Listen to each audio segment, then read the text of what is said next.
Boa tarde, pessoal. Bem-vindos a mais um Rascunhos Econômicos. Eu sou o Léo. Nesse canal nós tratamos economia com ciência e é um canal de divulgação científica. O que eu vou fazer hoje? Eu estou partindo de uma hipótese muito ventilada dentro da academia, né, dentro dos economistas, e que motivou até o BNDES, ainda em 2018, na época da greve dos caminhoneiros, de vir a público fazendo um estudo, cujo link eu vou deixar aí na descrição, para falar, olha, não foi o BNDES que causou a greve dos caminhoneiros. Então, se você já começa esse vídeo achando que eu estou falando algum absurdo, veja, essa hipótese valeu um estudo do BNDES como resposta. Tá, muito bem. Então, no vídeo de hoje, eu estou partindo de uma hipótese que eu estou gravando o vídeo porque eu já tenho minhas conclusões, então eu vou apresentar realmente como uma exposição de um estudo que eu fiz. Não é um estudo acadêmico, não é um artigo, não é um paper, é um estudo particular que eu fiz, cá com meus botões, e eu vou mostrar para vocês o meu caminho lógico e dando as fontes e tanto as fontes econômicas, as fontes estatísticas dos fatos reais, como também a fonte do qual é a teoria econômica que eu estou utilizando, tá bom? Pessoal, desde o começo aí, curtam, inscrevam-se, comentem e considerem se tornar-se membros. Tem muita gente falando aí, Léo, eu quero um mínimo de economia, uma introdução à economia. Nós estamos bolando aí um projeto com uma introdução à economia já com alguma utilidade, cujo projeto nós vamos falar mais para frente, mas por enquanto nós temos os cursos de membros de microeconomia básica, né, introdução à macroeconomia também, e nós temos macroeconomia 2 também para o segundo nível de membros, tá bom? Então, se vocês estiverem interessados, dêem uma olhada aí no clube de membros. Pessoal, esse vídeo é sobre um setor que eu tenho muito carinho, que é o setor de cargas que nós chamamos de setor dos caminhoneiros. Só que vocês não sabem que a maior parte do que vocês chamam de caminhoneiros, né, que são os articulados, as carretas, né, os carreteiros, eles ficam bravos, eles são chamados de caminhoneiros, porque para eles caminhoneiros é quem pega caminhão pequeno, né, na visão deles. Então eles são carreteiros. Léo, como é que você sabe? Qual é o artigo científico? Pode ter certeza que eu sei. Eu tenho muito carinho por essa profissão, eu tenho muito carinho por esse setor da economia, eu tenho muito carinho pelos homens e mulheres que se arriscam, parece clichê, mas é verdade, se arriscam todo dia aí como profissionais de transporte, né? Na minha época, minha casa sempre ouvida, é carreteiro, né? Que sai aí, não sabe se vai voltar. Não é a única profissão no Brasil que isso acontece, mas aí não é só violência também, acidentes, uma série de pressões, desse tipo de coisa. Eu tenho muito carinho por esse setor, eu tenho muito orgulho das pessoas que trabalham nisso aí, tem muita gente próxima de mim.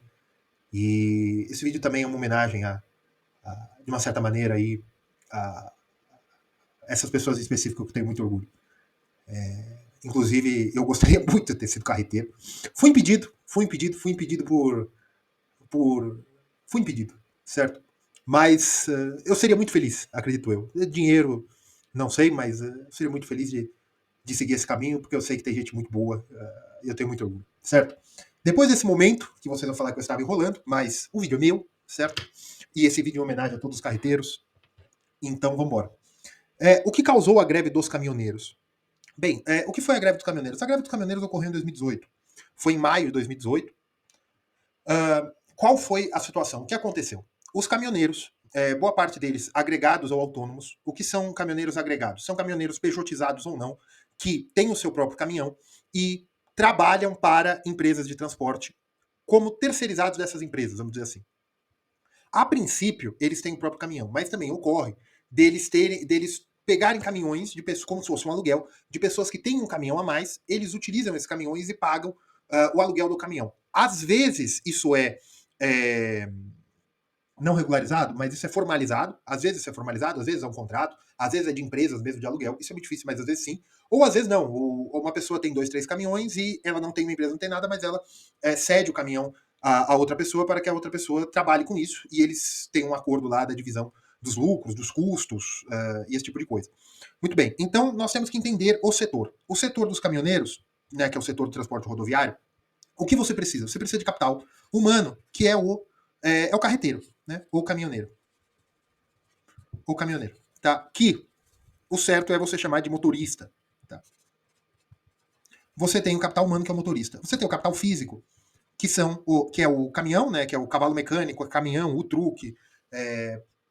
Depende do equipamento, o truque ou o truck, né? O certo é truck, mas eles falam de truque, né? O caminhão truque, o basculante, depende do caminhão, mas você tem o capital físico que nós vamos chamar de veículo.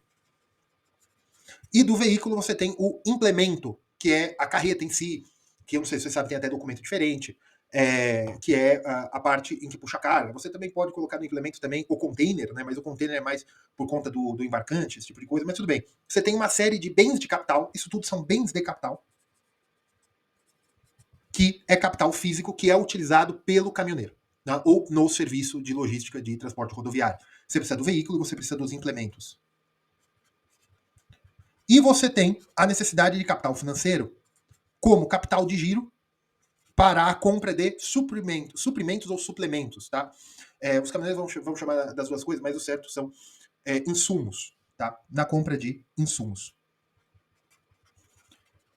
Quais insumos? Você vai precisar de diesel, né? Aí aqui eu vou colocar, você vai precisar de diesel. Você vai precisar de pneus. Você vai precisar de fluidos para o caminhão, aí é óleo, arla, né, que é um fluido que se utiliza para o consumo, para diminuição, né, para uma meta climática aí, mas que é como se fosse um segundo tanque que tem ali no caminhão, é um barrilzinho, é a Arla 32, se não me engano. Você vai precisar dos filtros, você vai precisar dos itens de desgaste, você vai precisar de peças, tá? Você pode colocar aqui peças e fluidos, né, para a operação do caminhão. E você vai precisar de seguro. Você vai precisar, que mais para rodar um caminhão? Seguro, tá? Taxas, tá? Nessas taxas nós podemos colocar pedágio. E tudo isso precisa de capital financeiro. Por quê? Porque se você vai receber só no final do frete, você precisa ir pagando isso ao longo do mês. Ou se você não tiver frete, você tem que segurar esses custos, tá? Diesel, peças e fluidos, ela é variável. Você usa à medida que você vai utilizando. As taxas, você tem taxas aí da NTT, você tem outros tipos, IPVA, outras licenças que você tem que ir pagando também. Não, aí você rodando, você vai ter que ter para o caminhão estar em dia. Então você tem muitos custos fixos e variáveis. Você tem o custo humano, que é o salário do carreteiro, ou o lucro, se ele for o dono do próprio caminhão, e você tem o custo do equipamento. Capital físico, você também precisa de pátio. Tá? Você também precisa do pátio. Que é para onde você vai deixar o caminhão, que também é um capital físico. Então, vocês vejam que o setor logístico de cargas, ou setor de transporte rodoviário, é um setor altamente dependente de capital. É um setor altamente dependente dos três capitais. Para você rodar o setor de transporte de carga, você precisa de dinheiro, você precisa de labor, que é trabalho, tá? E você precisa de capital físico, que são máquinas e equipamentos. E terras também, né? Então, o setor de transporte é um setor capital intensivo, é um setor humano intensivo, é um setor financeiro intensivo. Léo, por que tudo isso? Por que alguém toma a decisão de ter um caminhão ou de ter uma empresa de transporte? Porque ele, na cabeça dele, ele vê que a receita dele é igual ao preço. O preço do que, Léo? O preço do frete. Ou quanto ele cobra para puxar a carga. Tá? O preço do frete, ele pode ser via contrato, ou ele pode ser por viagem, né? Por frete mesmo, né? Um preço unitário ali por se você combina aí a carga, você liga e fala, preciso puxar uma máquina, tá em tal lugar, quanto você me cobra, tal, então ele cobra unitário. E aí, dependendo de onde você tá levando, você tem que pagar até a volta do caminhão, porque às vezes ele tá no meio do mato, não vai ter carga para voltar, então você faz um meio bolado ali com o dono do capital. Seja o dono da empresa de transporte, seja o caminhoneiro. Você faz um combinado com o dono do capital. Que capital, Léo? O caminhão. Léo, por que você está me explicando como é que funciona o setor de carga? Porque, meu amigo, o negócio é o seguinte, nós estamos estudando economia real agora. Tá? E eu vou entrar em política pública que impactou a economia real. Se você não souber o que é a economia real envolvida com o transporte de cargas, você é só mais um palpiteiro. Esse vídeo não é de entretenimento. Esse vídeo é uma aula de análise de conjuntura e na verdade, é uma análise de conjuntura passada, para saber o que aconteceu. Tá? Muito bem. Então você precisa, para você puxar uma carga, para você contratar um serviço de caminhoneiro, é por contrato. São empresas que são contratadas junto a multinacionais de proteína animal, multinacionais de siderurgia e metalurgia, ou empresas locais também de material de construção, empresas de construção civil, né, aqueles lingotes, o pessoal chama de arame, né, o pessoal brinca, fala, eu estou carregado de 20 toneladas de arame. Né? para a construção civil, né, que são os vergalhões, você precisa de, ou até os cegonheiros, né, que são para os próprios, alguns agregados, alguns pertencem às próprias montadoras, mas você pode ser por contrato, pode ser por unitário, né, ou autônomo também. Muito bem. E como o preço é calculado? Gente, preço, eu já falei para vocês 1 milhão de vezes, o preço é calculado por utilidade, não é por custo, tá? Um caminhoneiro, ele vai cobrar mais ou menos, ele vai fazer na cabeça dele, né? Porque a receita, ou seja, quanto ele precisa, quanto ele consegue de dinheiro, a receita é igual a preço vezes quantidade. Então seria preço médio, né? Porque alguns transportes ele vai cobrar X, outros ele vai cobrar 2X, seja porque é mais longe, seja porque o terreno é pior. Para eu subir e descer a serra, eu vou cobrar X, eu vou cobrar 2X. Para eu ir, por exemplo, para eu descer de São Paulo para Santos e depois voltar com a carga, eu vou ter que passar pela Anchieta, vai freio, tem o risco, tem tudo. Eu vou cobrar X. Ah, não, eu quero que você vá aqui a mesma distância que você iria, voltaria para Santos, eu quero que você vá ali pela Castelo Branco saindo de São Paulo. Olha, é mais plano, a estrada é melhor, eu vou usar menos freio, tem menos risco, tal. Eu posso te cobrar ali 0,70, eu posso te cobrar 75% do que eu cobraria para ir para Anchieta e voltar, né? Eu indo ali para aquela região da Castelo Branco e voltar também, né? Então tem isso tudo. A pessoa sabe. Então qual é o jeito certo, mas não muito friendly, né? Para nós explicarmos custos. Eles cobram mais ou menos o custo do quilômetro rodado. É um valor que eles mais ou menos têm na cabeça deles. Aí eu digo para vocês que há lugares que são piores para ir, há lugares que são mais fáceis. Às vezes, dentro da cidade, é o mesmo custo que você vai pagar para ir, por exemplo, para você fazer um frete de aço desde uma distribuidora dentro da cidade de São Paulo, vamos supor que é na Zona Norte, a distribuidora de aço, para você levar para uma obra na Avenida Paulista, ele vai cobrar um preço de frete semelhante do que você estaria cobrando para levar esse mesmo vergalhão para a Baixada Santista. Léo, por quê? Porque é muito mais difícil. E você perde o dia inteiro. Por quê? Porque você precisa de licença para entrar no centro de São Paulo, né, no centro expandido. Você vai precisar ir à noite, você vai precisar mobilizar um caminhão, deixar ele carregado de manhã na distribuidora ou na própria fábrica, para ele só ir de madrugada para o centro. Tem uma série de... E o caminhão ele tem que fazer uma volta. Tem uma série de coisas que não é só o quilômetro rodado, mas o preço é feito assim. Dificuldade, custo, esse tipo de coisa. O preço é feito assim, tá? Muito bem. E o preço dos caminhões, do transporte, leva em conta três coisas. Ele leva em conta o custo do que nós falamos aqui no começo, do capital de giro, né, de peças e fluidos, do diesel, do pneu. Tá? Ele leva em conta esse no custo. Só que ele leva em conta também, né, o custo variável. Só que ele leva também em conta o custo fixo. Qual o custo fixo? Seguro, preço da parcela do caminhão, o preço do que você está pagando no pátio, esse tipo de custo fixo. E também no custo variável você também tem, se for o pernoite nos postos, esse tipo de coisa. Então você leva em conta o custo, tá? E você leva em conta também a sua remuneração esperada. Como assim a remuneração esperada? Se esse caminhão é de um agente autônomo, de um agregado ou de uma empresa de transporte, por que esperada? Porque você tem que ter um volume de dinheiro que esse caminhão faça. Ele tem que ter uma receita, porque há compromissos e há coisas e há expectativa de retorno de capital que não são apenas no custo do transporte. Porque se um caminhoneiro ele gasta 2 mil, ele está gastando ali 10, 12, vamos pôr, 10 mil reais por mês de combustível, pneu, ele está gastando pouco. Combustível, pneu, parcela do caminhão, todos os custos do caminhão, seguro tal, ele está gastando 10 mil por mês. E já com o combustível, né, os variáveis. E ele está conseguindo uma receita de 12 mil reais, ele está tendo um lucro de 20%, Léo? Não. Por quê? E a remuneração do capital? O quanto ele está gastando com o capital físico. Qual é? Porque a remuneração do capital físico é renda. A remuneração do capital financeiro é juros. A remuneração do capital humano, do labor, né, do capital trabalho, é salário. Então, se o caminhoneiro é autônomo, se está entrando 12 e está saindo 10, fica 2. Esses 2, quanto é salário, quanto é renda do capital? Porque ele poderia ganhar um salário mínimo, no mínimo, trabalhando como caminhoneiro para uma empresa de transporte. E se for a empresa de transporte, ela está ganhando 20%, só que tem o salário do trabalhador. Então ela está ganhando 2 mil por caminhão e o salário do trabalhador. A empresa também está no prejuízo. Então eu me arrisco a dizer que a rentabilidade média esperada tem que ser na casa de pelo menos 50 a 100%. Ou seja, ele tem que fazer, ele tem que entrar 20 e sair 10. Por quê? Porque isso aqui é receita. Isso aqui é lucro, sim. Né? Porque a receita é 20, a saída é 10. Só que o lucro, você tem muitas coisas que ele não pensa como receita por caminhão. Léo, isso é produtividade. Não, não é. Isso é receita. Tá? Receita. Receita. Então, ele espera uma receita maior. Ele precisa de uma receita maior.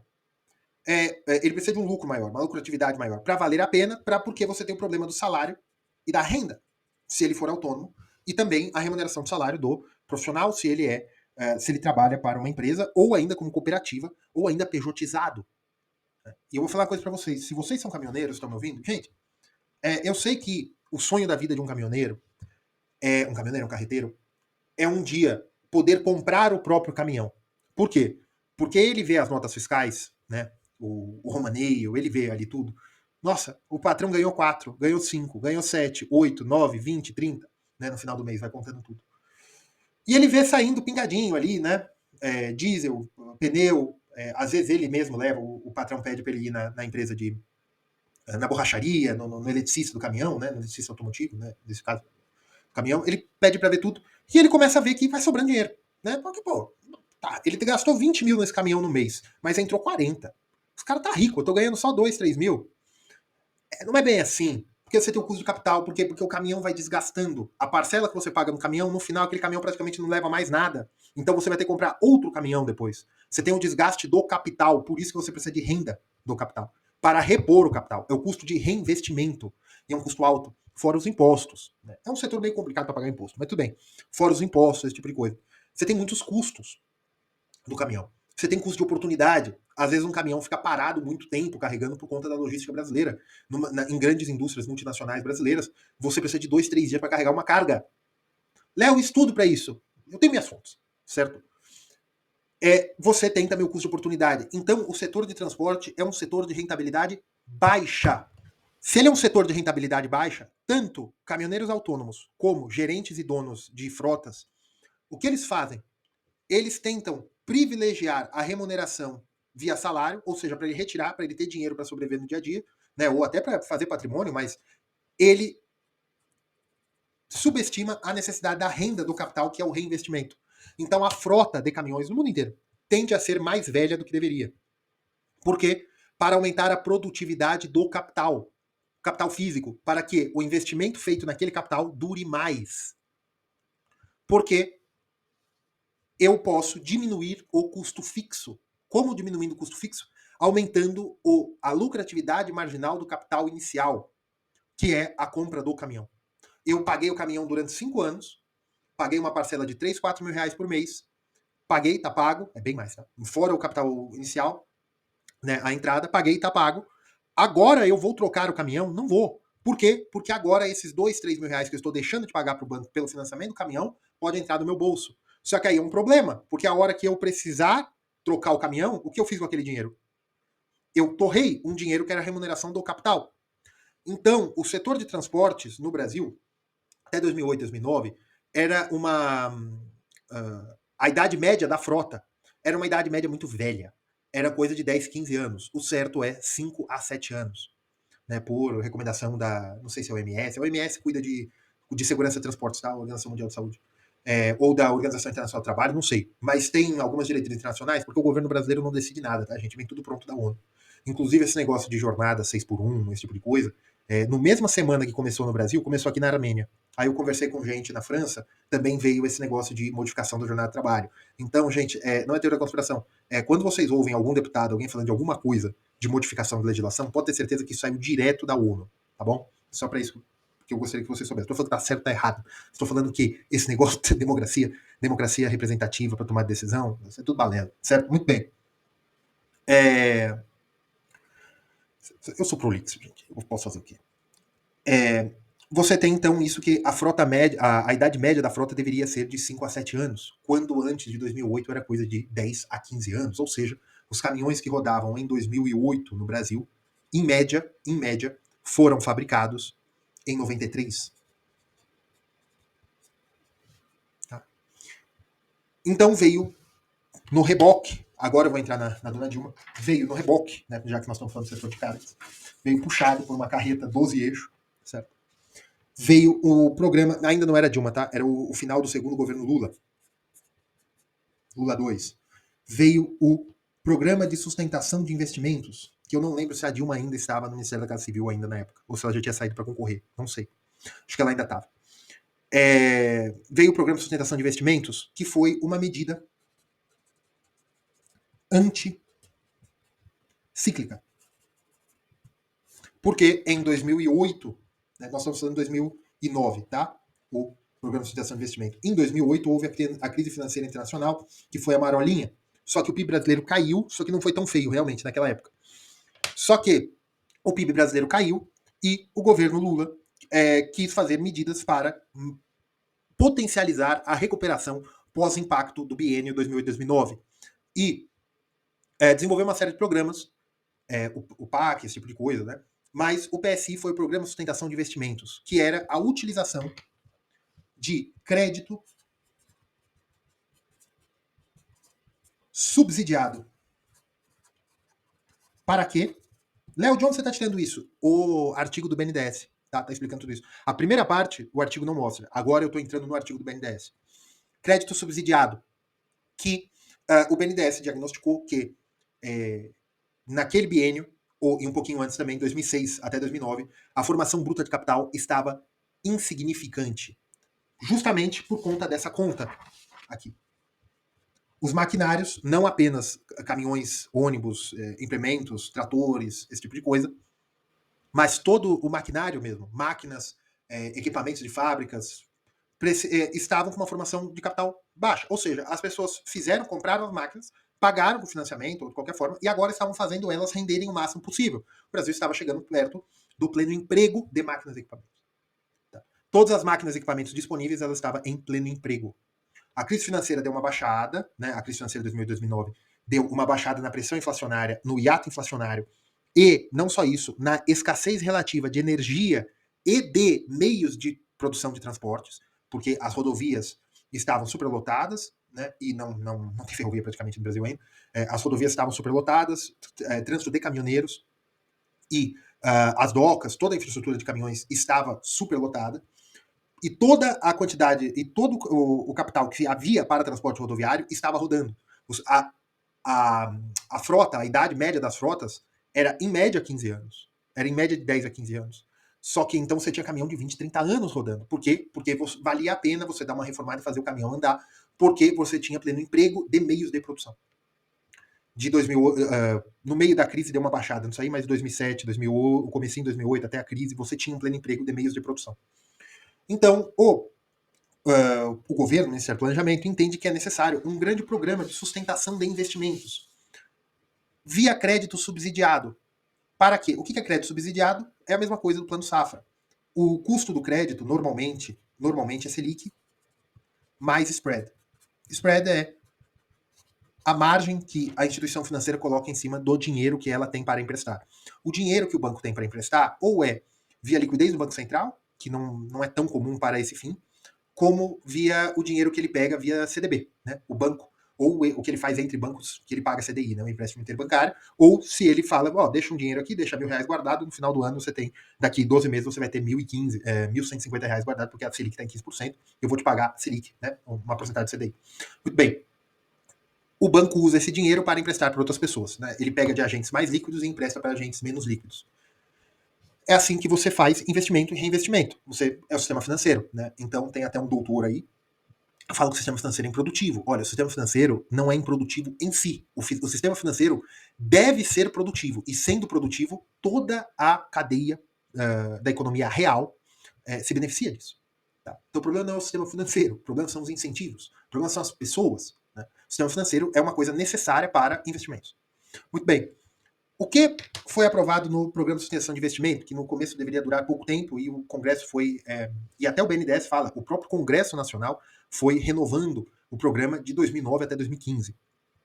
O que o PSI fez? O PSI fez o FINAME, financiamento de máquinas e equipamentos, alguma coisa assim, e também o Pró Caminhoneiro, que pode ser que eu esteja errado no nome, mas é mais ou menos isso. caminhoneiro, certo? O pró-caminhoneiro. Que esse daqui eram para caminhoneiros autônomos, ou seja, pessoas que têm caminhões e podem ter uma própria empresa pequena, ou que tem um caminhão, chega numa empresa maior e fala, ó, você não está precisando de mais mão de obra, né, de mais caminhão, a gente faz um acordo aqui, faz um contrato, tanto de boca como de mais formalizado, e eu puxo para vocês. É assim que se faz. Muito bem. E você tinha o Finame, que era para os próprios bancos poderem ter o próprio spread que eles teriam se fosse um sistema normal, só que utilizando o dinheiro do Banco Nacional de Desenvolvimento, não, BNDES, Banco Nacional de Desenvolvimento Econômico e Social. O Banco Nacional de Desenvolvimento Social daria dinheiro na casa de 2,5% ao ano para financiamentos via Finame Pro Caminhoneiro, dados aí do artigo, que eu vou deixar o link na descrição do próprio BNDES, 2,5% ao ano, mais spread. Então, você ia no banco, você chegava lá, você como pessoa jurídica do setor de transporte, ou uma empresa, que, por exemplo, uma empresa de material de construção, que tem o porquê pedir um caminhãozinho, né? Agora falando sério, você ia lá e falava, ó, eu quero aplicar para o Finame. Tem toda uma burocracia, mas você conseguia. Ou seja, o banco comercial era um intermediário bancário do BNDES.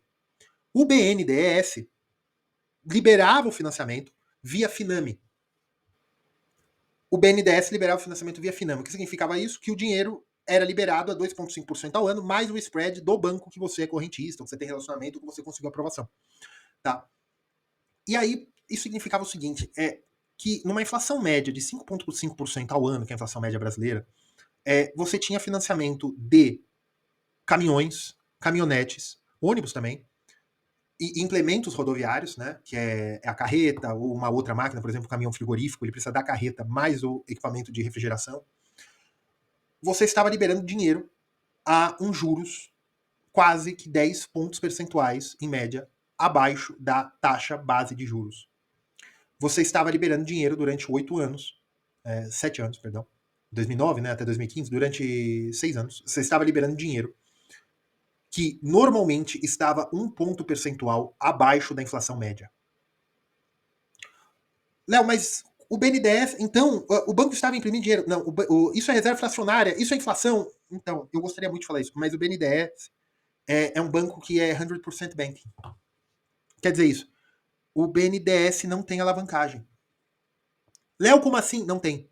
O BNDES é um banco 100% banking. O que quer dizer isso? Todo passivo é um ativo. Tudo que ele empresta é porque ele tem o dinheiro. E de onde vem isso? Do Tesouro, o Tesouro principal acionista. Ele também capta internacionalmente, como se fosse fundo de investimento, alguma coisa assim, mas ele capta internacionalmente, pode ser também com bancos de desenvolvimento, ou seja, bancos de fomento fora do país, né, bancos internacionais, ou parcerias com bancos de desenvolvimento de outros países que queiram investir no Brasil, que queiram ajudar, ou seja, por exemplo, um banco de, vamos supor que as Ilhas Fiji tem uma grande montadora de automóveis que vamos chamar de Toyota. As Ilhas Fiji tem uma grande montadora de automóveis, o nome dessa montadora é Toyota. As Ilhas Fiji tem muito dinheiro porque tem deflação faz 10 anos, certo? Certo. Então esse arquipélago pega e resolve fazer o seguinte, tem um banco desse arquipélago que chega no BNDES e fala, BNDES, vamos fazer uma parceria de financiar juntos a grande fábrica dessas Ilhas Fiji aqui no Brasil e essa grande fábrica dessa empresa chamada Toyota. Então, as Ilhas Fiji ajuda com o seu próprio banco. O BNDES também, eles fazem um convênio, pode-se fazer esse convênio, isso aqui não é no âmbito do Finame, tá, gente? Estou falando que o BNDES pode fazer isso, tudo com aprovação, tudo direitinho. Mas você tem para crédito direcionado a uma grande montadora de um arquipélago do Pacífico, por exemplo, as Ilhas Fiji, e essa empresa nós podemos chamar, hipoteticamente, de Toyota, certo? Isso pode acontecer, né? É raro, mas acontece com frequência, tá? Então, o BNDES é um 100% banking. De onde vem esse dinheiro? Esse dinheiro vem do Tesouro. O que quer dizer isso? É dinheiro de impostos. Na época, o Brasil tinha, principalmente no começo, o Brasil tinha superávit. Ou seja, o Brasil arrecadava mais do que gastava antes de pagar o serviço da dívida. Então, nessa época, o dinheiro vinha assim de impostos. O que acontecia? O BNDES, o governo brasileiro, se financia na taxa Selic, que na época era coisa de 10, 12% ao ano. O período médio. Vamos pôr no médio do período foi 10% ao ano. E estava emprestando a 2,5% ao ano, e quem estava lucrando eram os bancos comerciais, porque o spread é dos bancos comerciais. Só que o governo estava sendo remunerado pelo dinheiro a 2,5%, o BNDES. Só que o governo, em média, estava tomando esse dinheiro a 10 para emprestar 2,5%. Isso é um problema fiscal. O governo, então, estava fazendo transferência bruta de renda. Bruta de renda para quem? Para as grandes montadoras de ônibus, veículos, né, veículos de transporte, caminhonetes e caminhões, e cavalos mecânicos, esse tipo de coisa, e para implementos rodoviários. Estava fazendo uma transferência bruta de renda. Por quê? Porque o governo estava pagando em dívida pública coisa de, em média, 10% ao ano e emprestando a 2,5%, em que os bancos depois ainda colocavam a margem de lucro deles, ou seja, no final o Finame custava 4% ao ano, 4,5% ao ano. 2,5% para o BNDES, 2% para a instituição financeira. E quem pagava isso? O fiscal. Fiscal, o Tesouro. O que você paga de imposto. Ou o que o governo toma dívida pública, pagando 10% ao ano. E com esses 10% ao ano, esse dinheiro vem, o governo pegou 1 milhão. Certo? O governo pegou 100 milhões. 10% ao ano vai ser 110 milhões ano que vem. Esse dinheiro é transferido do BNDES, foi coisa de 1,5 bilhões de reais. O pró-caminhoneiro e o Finame foi lá para casa do chapéu. Foi muito mais, foi algumas dezenas de bilhões. Tá tudo aí no. Uma dezena, algumas dezenas de bilhões, tá tudo aí no artigo, aí na descrição. E aí, o governo, no próprio artigo na descrição, vocês podem ver que essa medida anticíclica de um juros de. Eu coloquei 2,5, mas agora não lembro se era 2,2, mas de 2% ao ano. Não, 2,5% ao ano de juros, perdão. Era uma transferência bruta de renda do Tesouro Nacional para as grandes montadoras, porque foi quem mais ganhou dinheiro com isso, com as grandes empresas de implemento rodoviário, que são as que fazem as carretas, que é a parte em que você tem um cavalo mecânico. Léo, por que você está desenhando? Porque eu realmente acho que vocês não sabem. Mas não é ignorância de vocês não têm obrigação, vocês não têm pai caminhoneiro, certo? Bem, você tem aqui o cavalo mecânico e aqui você tem a carreta, certo? Você tem aqui o cavalo mecânico e você tem a carreta. O cavalo mecânico é o que puxa, é onde fica o motor. Né? Ele tem um final aqui como se parece uma caminhonete, aqui vem a quinta roda e aqui a carreta. Isso aqui sai da fábrica das grandes montadoras, alemã, sueca, montadoras orientais não disponibilizam cavalo mecânico no Brasil. As americanas também não. Bem, são só alemãs, né? São só empresas alemãs, se eu não me engano. Agora começou chineses. Tem as italianas, né? Tem a Iveco. Muito bem, elas vendem isso aqui. O que puxa a carga, a carreta, é uma outra empresa, que é de implemento rodoviário. Tá? Isso daqui também, o Finame também, o BNDES por PSI, Finame, o pró-caminhoneiro, também comprava, você também podia usar para. O que era isso? Eu chegava numa concessionária, e tem a lei também, que se você tem um CNPJ. Gente, se você tem um CNPJ em Santos, de uma empresa de transporte, você não pode comprar um caminhão em Mogi das Cruzes. Você tem que comprar um caminhão na concessionária de Santos. Existe uma lei que é isso. Você não pode comprar caminhões em concessionárias que não sejam num raio determinado ali do seu CEP. Não, que absurdo. Se eu quiser comprar uma Ferrari, eu moro no Jardins, em São Paulo, eu quiser comprar uma Ferrari no Rio de Janeiro, eu posso. Sim, você pode. Mas se você quiser comprar um Scania, você não pode. Você tem que comprar no seu CEP. Tá? Outra coisa também, reserva de mercado nesse nível. Nós estamos falando de. Olha, se isso acabou, faz uns 5, 6 anos. Porque faz uns 7 anos eu vi isso acontecer. Tá? Muito bem. As empresas de implemento, você chega lá e fala, eu quero comprar caminhão. Quanto que tá esse cavalo? Eu não sei quanto tá um cavalo hoje, mas vamos supor que esse cavalo tá meio milhão. 500 mil. Quanto que tá a carreta? 200 mil. O conjunto tá saindo quanto? 700. Tá? Muito bem. Eu vou comprar via Finame, tá? Tá. Via Finame, vou pagar 4% ao ano. Beleza. 700 mil, o BNDES paga para a empresa de transporte, aí tem as taxas bancárias e tal, né? Mas IOF também, evidentemente. Você cobra IOF em cima de uma operação que você já. Enfim. Eles são pagos, a concessionária é paga, a fábrica de implemento rodoviário é pago, a fábrica do caminhão é paga, tudo direitinho. E o caminhoneiro ou o dono frotista sai com 700 mil de dívida, mais pagando ali 2,5% ao ano, mais o spread bancário. Então ele vai pagar uns de 4, 5% ao ano. Beleza? Beleza. Léo, isso aumentou a quantidade de caminhões para um caramba. Olha, foi uma taxa média de aumento da frota de 2,2% ao ano, de 2009 a 2015. Léo, isso é pouco. Não é muito pouco, não. Por que não é muito pouco? Porque, veja, você tem 0,02%. Você tem 2%, né? Muito bem. 2% durante. São 2,2%, né? Você tem 2,2% durante 6 anos. Tá? Se você tinha 100, né, durante 6 anos, agora você vai ter, se você tinha 1 milhão de caminhões, você vai ter 1 milhão e 130 mil caminhões. Quase 1 milhão e 140 mil caminhões. Tá? E outra coisa. Evidentemente que alguns caminhões foram aposentados, os mais antigos. Só que a frota, em geral, aumentou 2,2%. Então os caminhões que tinham uma idade média acima dos 10 anos, né, ou seja, nós estamos falando de 2009, caminhões de 1999, caminhões de 1998, esse tipo de coisa, eles foram aposentados. Então eles foram retirados da frota. Eles foram retirados da frota. Então, a quantidade de venda de caminhões não é 2,2% ao ano, em média. Não, porque não dá. É o tamanho da frota.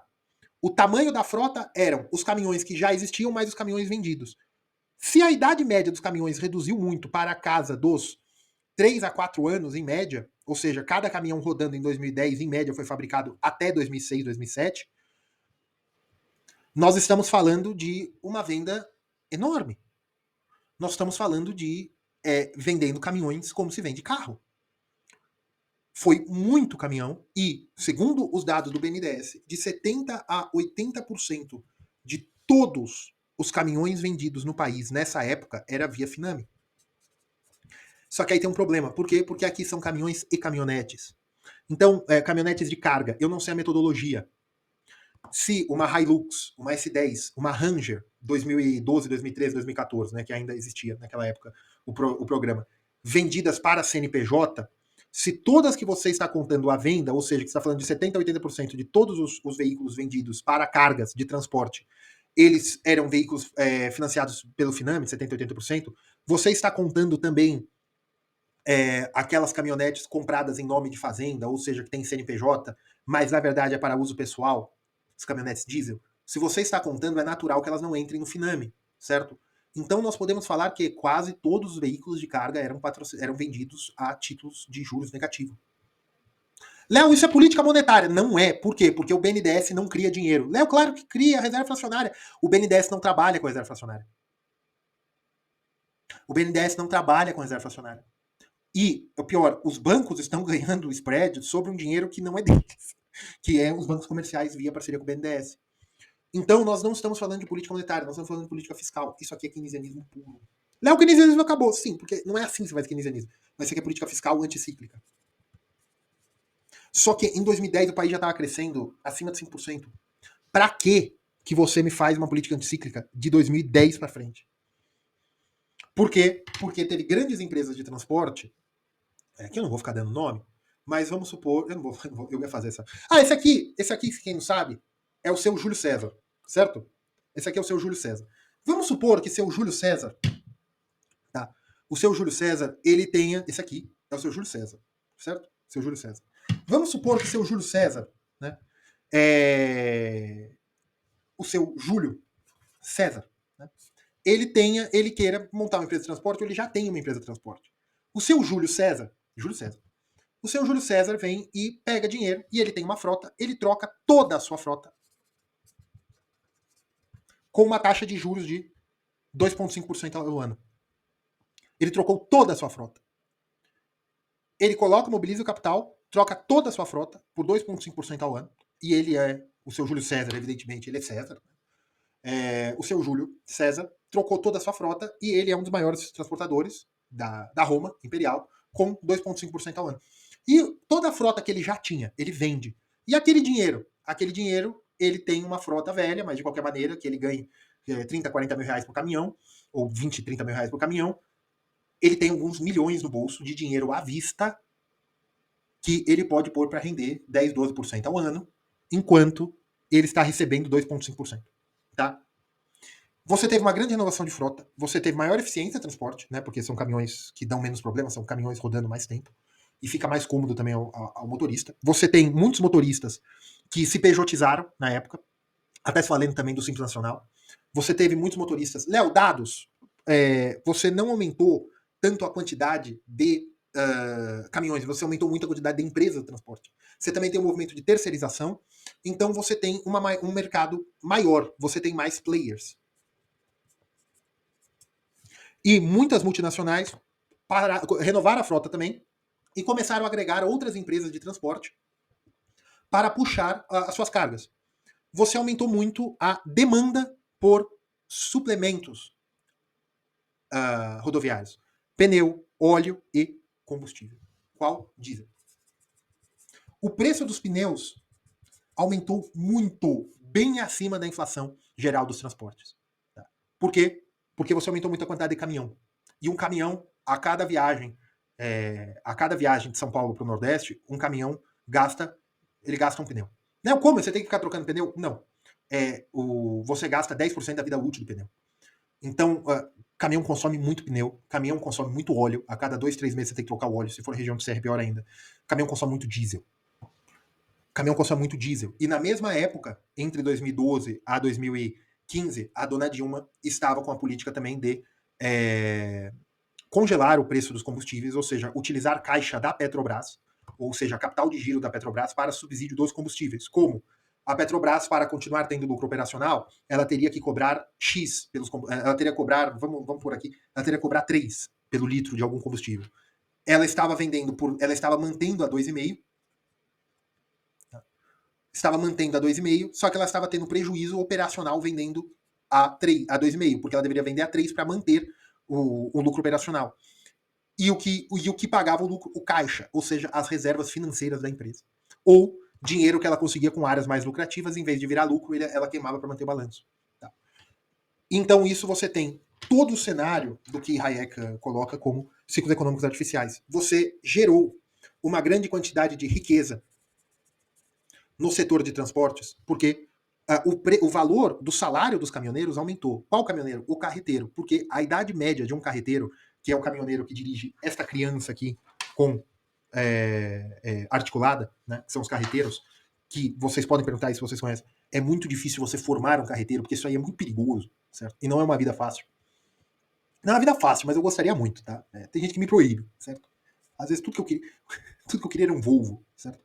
Muito bem. Você gerou uma quantidade de riqueza, você gerou demanda. Demanda pelo quê? Demanda por motoristas. Você gerou demanda por suplementos. Quais suplementos? Desde do implemento rodoviário você gerou demanda por carretas. E por quê? Porque às vezes eu não queria trocar meu caminhão, mas eu queria trocar a carreta. Né? Ou ter uma carreta a mais, aumentar, tal, não importa. Você gerou demanda por suplementos também. Você aumentou o preço do pneu, dos fluidos hidráulicos, peças, e também coisas acessórias como rastreador, coisas que você precisa também. O preço do seguro, o seguro ele não sobe assim porque você tem mais gente, o prêmio diminui, né? Então, né, porque você aumenta o universo amostral, então ele se mantém. Mas você aumentou o preço de muitas coisas. E o frete, e isso é uma coisa interessante que o BNDES diz, o preço do frete subiu acima da inflação. Ou seja, o setor estava cobrando mais para fazer frete, mais caro do que os custos gerais aumentavam, mesmo com uma taxa de juros negativa. Na prática, 80% dos contratos com a compra de caminhões eram taxa de juros negativas. Aí eu te faço uma pergunta. Se você tem taxa de juros negativa, tá? Ou seja, você está comprando um caminhão de 100, você está pagando 95. Você tem a taxa de juros negativa, você tem, por culpa da inflação, você tem o preço a sua receita, né? Está aumentando acima da inflação. E o volume total de fretes continua funcionando. Por que você está aumentando o custo do frete? Por quê? Porque você está aumentando a lucratividade. Se está aumentando a sua lucratividade, mais pessoas estão querendo entrar. Sim, mais pessoas estão entrando. O setor está aquecido. Por quê, Léo? Por distribuição direta de renda. Da onde? Do Tesouro Nacional, ou seja, dos pagadores de impostos, para o setor de transporte. Só que, se mesmo assim o frete está aumentando acima da inflação, mesmo com juros de graça, dinheiro de graça, por quê? Porque os pneus e os fluidos também estavam aumentando, mas estavam aumentando junto com o frete, então elas estavam. Por que eles estavam aumentando a remuneração? Os salários dos motoristas, dos carreteiros, que são pessoas até de uma idade mais avançada que o normal, porque não tem carreteiro o suficiente, não tem o suficiente. Por que o preço aumentou tanto? Por que as coisas aumentaram tanto? Porque era um setor ineficiente. Por que é um setor ineficiente? As rodovias não tinham capacidade de recebimento. Entre 2012, entre 2013 e 2014, 2012 e 2013, o Porto de Santos, a Anchieta, teve que ser interditada antes do trecho de serra, porque não havia local para todos aqueles caminhões pararem ali na região do Porto de Santos. Então tinha como que estacionados na Anchieta. Procurem essas notícias. Agora não lembro se foi 2013, 2012, 2013, 2014. Mas você tinha uma grande demanda por carga, sim. Mas você tinha uma grande demanda por carga, sim. Só que o setor era ineficiente. Ele estava demandando cada vez mais dinheiro para entrar para fechar a conta, porque os preços estavam aumentando, o preço de frete estava em leilão para cima, estava pagando muito pelo frete. Por quê? Porque o setor estava desorganizado. A desorganização causada por uma entrada de riqueza, de liquidez que o setor não estava acostumado. Léo, mas então se o setor tinha demanda reprimida por compra de caminhões e esse dinheiro que está entrando aumentou ainda o preço, aumentou a lucratividade, né? Agora não sei falar. Aumentou. Só que você começa a aumentar a concorrência entre as pessoas. E o aumento da concorrência se dá, hoje eu estou pedindo 100 pelo frete, daqui um mês eu estou pedindo 120, eu mantenho a 100 porque eu tenho que pagar minhas contas. O outro camarada ainda, ele está mais tranquilo porque ele fez um refinanciamento. Ele fez um refinanciamento, agora ele vendeu um caminhão velho, agora ele está com um caminhão novo, que ele paga muito menos do que ele pagava de manutenção do caminhão velho. Só que aí a manutenção começa a vir daqui 2, 3 anos, começa a quebrar coisa. Então você tem um período em que os custos baixaram porque o equipamento é novo e o, juros, e o preço está barato. Depois de 2, 3 anos rodando com aquele caminhão, o custo de manutenção começa a aumentar. Não só de pneus e fluidos, porque isso não é nem manutenção, isso é custo trimestral, mas de peças. O seguro também começa a aumentar depois de um tempo porque o caminhão começa a ficar mais velho. O custo dos motoristas começa a aumentar. Então, durante 2, 3 anos, o custo da inflação começou a pesar e o frete teve que começar a subir, a inflação do setor. E você começa, depois de um tempo, 2010 o PIB cresceu 10%, 2011 ainda uns 2, 3, uns 4, 5%, depois você tem ali, posso até olhar, 2010, para não falar besteira, em 2010 o PIB cresceu 7,53%, desculpa. Em 2011, 4%, né, 3,97%, em 2012 já foi para 1,92%. Em 2013 ainda foi para 3%, 2014 0,5%, 2015 menos 3,5%. A economia começou a baixar.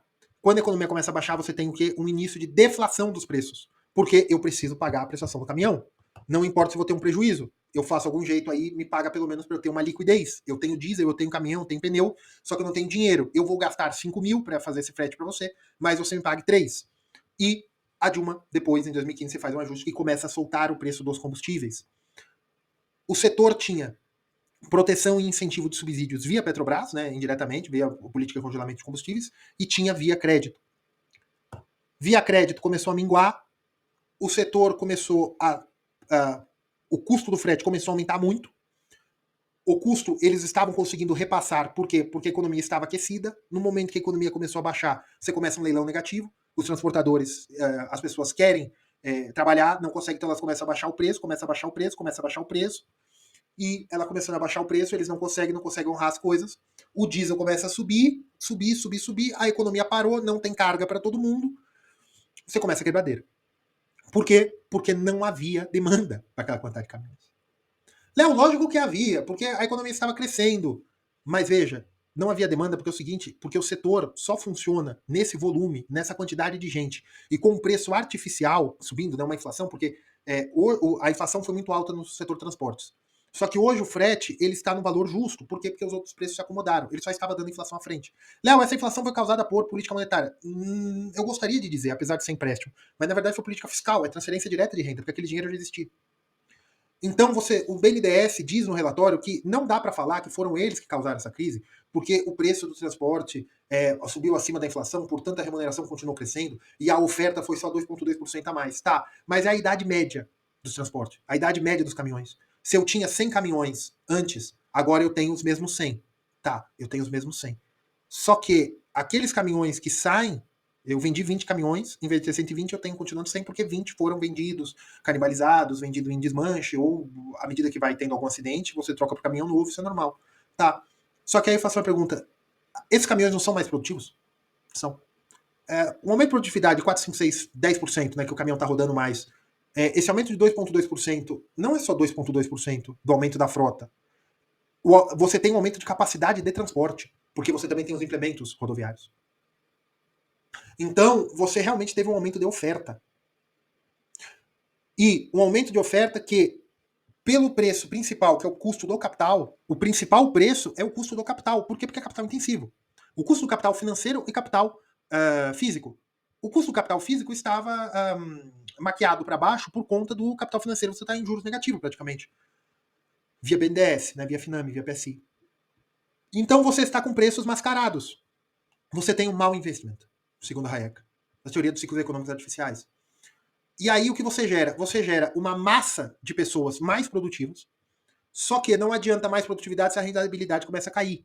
A rentabilidade começou a cair, os custos começaram a aumentar, o custo do diesel começou a aumentar, você começa um problema distributivo, porque pessoas com mais estrutura e com mais capital financeiro poderiam sustentar déficits, coisas parecidas com o dumping. por exemplo, vamos supor que seu Júlio César, né, que vamos chamar de Júlio, né, seu Júlio César, ele tem a empresa de transporte com seus tantos caminhões que ele renovou toda a frota, ele começa a vender frete com preço que não paga nem o diesel. Mas ele faz isso porque ele está queimando caixa, porque assim ele consegue pagar salário, ou pelo menos ele está conseguindo pagar alguma prestação aí do que ele tem, que é melhor para ele queimar a caixa do que ele quebrar. Por quê? Porque ele tem mais capacidade financeira, ele tem um pouco de reserva. Enquanto que os pequenos, não. Esses pequenos podem começar a se rebelar como greve. E você junta também toda uma situação que os motoristas tiveram um aumento real de salário. E por microeconomia, quando o seu salário aumenta, meu amigo, você estava ganhando 2. Aí ele passa para 4, num horizonte de 30 meses. Ele passa para 4. Seu salário, sua remuneração pelo trabalho no final. Você fala, pô, tô rico. Só que depois de 6 meses que você chega aqui nos 4 mil, primeiro que a inflação começa a pegar. E na época a inflação era bem alta, mais alta que hoje. A inflação começa a pegar. As coisas começam a aumentar de preço, não só por IPCA, né, mas a inflação do transporte ou do caminhoneiro. As coisas começam a subir mais alto do que o dinheiro que você tem. Que, ao ponto que 4 mil reais de 3 anos depois, não são mais 4, é 3.200 equivalente. Você está perdendo muito valor do dinheiro. E o seu padrão de vida, se você estava acostumado a comer numa beira de estrada ali, pagando o equivalente hoje a 10, 12 reais, hoje você já está querendo comer na churrascaria de vez em quando. Na churrascaria de estrada também, mas que o preço é 3 vezes maior do que era do outro restaurante. Você já está acostumado aí também num plano de internet, não sei, ou você conseguiu colocar seus filhos numa escola particular e agora que o dinheiro está curto, você não vai colocar numa escola pública de novo. Você entende o que eu quero dizer? O seu custo de vida aumenta não só pela inflação, ele aumenta pela cesta de consumo. Você quer consumir mais coisas. E à medida que a recessão começa a vir no setor, você cria insatisfação. E tem a briga dentro do próprio setor de falar, pô, meu, eu sou carreteiro faz 10, 15 anos, não dá para cobrar só 1.000 para fazer esse trecho. E vem um filho de Deus aí que fez esse caramba desse Finame e ele tá fazendo em truque o que teria que fazer numa carreta. Só que ele tá fazendo e cobrando muito mais barato. Por quê? Porque ele tem que pagar a parcela do truque, né, que é um caminhão menor, comparado a uma carreta. E aí você começa brigas dentro do setor por culpa do exército proletário de reserva, agora capitalizado, que não é nem proletário. Então você começa um problema distributivo. E impeachment, prévias de eleição, toda essa confusão vai causando uma raiva coletiva. Causada por quê? Por distribuição bruta de riqueza e aquecimento por medida anticíclica diretamente no setor do transporte. Gente, 80% de todos os caminhões vendidos eram com dinheiro subsidiado. E que acabou em 2015. Então não dava nem para eu vender o caminhão, pegar um dinheiro e continuar utilizando a inflação ao meu favor. Por exemplo, ele acaba em 2015. Então o que eu podia fazer? Eu tinha a carreta, que eu terminei de pagar, comprei em 2010, já com o Finame, e eu paguei com o juro subsidiado, ou seja, o preço da prestação era muito mais baixo do que realmente deveria ser. Eu poderia vender aquela carreta, pegar o dinheiro na mão, financiar o resto e deixar a inflação comer o principal do empréstimo. Não dá mais para eu fazer isso. Por que não dá mais para eu fazer isso? Porque o Finame acabou em 2015. Então você também tem o fim, o assentamento do setor. E a quantidade de carga, a quantidade de frete também diminui. Por quê? Porque há menos atividade econômica. Aí, bicho. Os caminhoneiros, o que eles foram pedir? Eles foram pedir congelamento do preço do diesel e tabela mínima de frete. Aí em 2018, em maio de 2018, o que eles ficaram parados durante 10 dias, pediu o quê? Tabela mínima de frete. O menor custo do diesel, que aí foi o governo via Tesouro Nacional que fazia, eu lembro era até em papel o sulfite que o pessoal imprimia e colocava ali, essa bomba está com o mesmo valor de antes do dia tal de maio, segundo o decreto não sei quanto do excelentíssimo presidente da República, Michel Temer, alguma coisa assim. Porque o governo pagava a diferença do diesel na bomba. Na bomba, não na distribuidora. Para quê? Para que o dono do posto de gasolina, né, nesse caso do posto de diesel, não pegasse o subsídio, vamos dizer assim. Você tinha a tabela mínima de frete para impedir que novos entrantes cobrassem um preço muito menor para manter o mínimo. Né? Então você fez uma administração direta do governo para tentar resolver um problema que o próprio governo causou. E o BNDES fala que não foi bem assim. Leiam o artigo e pensem no que eu falei no vídeo. Eu acho que foi assim. Foi uma medida. E, veja, apesar de não ter sido uma medida monetária, é muito engraçado porque teve um efeito monetário, porque trouxe dinheiro para o setor. Tá? Teve um efeito monetário. Você aumentou os custos dos equipamentos, o custo do frete, aumentou o emprego, né, mais pessoas trabalharam nisso, aumentou a quantidade de frete, porque você tinha fretes relativamente mais baratos durante um tempo, e você também aumentou a produção, né, a quantidade de fretes, né, que eu já falei. Muito bem. Só que depois que esse dinheiro novo entrou no setor, apesar de não ser dinheiro de expansão monetária, porque o dinheiro já existia, porque o BNDES não tem reserva fracionária, você trouxe dinheiro para o setor, e o setor, depois disso, o setor teve um ajuste real, que foi problema distributivo, exército proletário de reserva e choques entre diferentes empresas. As empresas, né, teve até denúncias que as empresas faziam greve, né, não só o caminhoneiro. Né. Você teve tudo isso para que o poder público entrasse. Você ficou no final só com o aumento do custo do diesel, dos implementos e dos caminhões, porque os caminhões também aumentaram de preço. Você ficou só com o aumento de preços e você ficou com a capacidade produtiva equivalente ao que você tinha antes do Finame, porque muita gente saiu do setor. Então, não é política monetária, né, porque é uma política creditícia, porque o dinheiro não vem de expansão monetária, mas é basicamente, né, se eu falar, neutralidade da moeda nesse caso, muito impropriamente, tá, gente? Não leve muito em consideração isso aqui, mas veio a confusão foi embora, só ficou o aumento de preço. O nível de produção e o nível de emprego se manteve antes da intervenção do governo. Então, sim, foi o governo Dilma via BNDES que causou a greve dos caminhoneiros. Foi, e não só via BNDES, mas também por conta de toda a crise econômica que destruiu muitos empregos, destruiu muita capacidade produtiva. Perdeu, foi a década perdida, né? 2014. Foi quase uma década perdida, 2014, 2000, porque de 2014 a 2024 o PIB não voltou a ser o que era em dólares, em paridade de poder de compra, né, em 2014. Então tá bom, pessoal, esse vídeo ficou bem longo, ficou bem expositivo, tá? Isso aí, pessoal, um abraço, fiquem com Deus.